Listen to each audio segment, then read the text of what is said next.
Meanwhile, there's an alarming rise in the number of domestic violence cases worldwide, especially in the UK, where police have arrested thousands.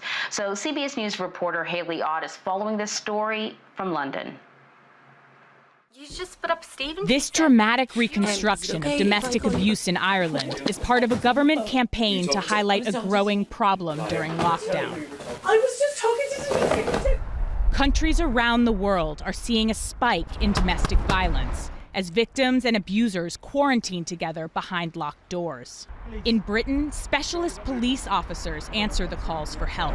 Open the door. So he's wanted for 3 assaults on his partner and his 2 children. It's a very nasty assault, it's very high risk, and it's owed to the victim to get this person in custody.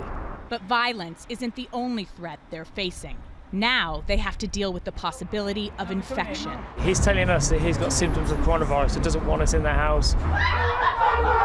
But for many, sounding the alarm isn't an option. Fiona Dwyer runs a domestic violence charity in London. So what we're seeing is that as more women and men are trapped in their homes, trapped with their abusive perpetrators, what we're seeing is that perpetrators will be using those very frequent tactics of isolation, of coercive and controlling behaviour. What we see quite often is that telephones are smashed, computers are hacked into. Back at the house in Britain, this alleged abuser is arrested.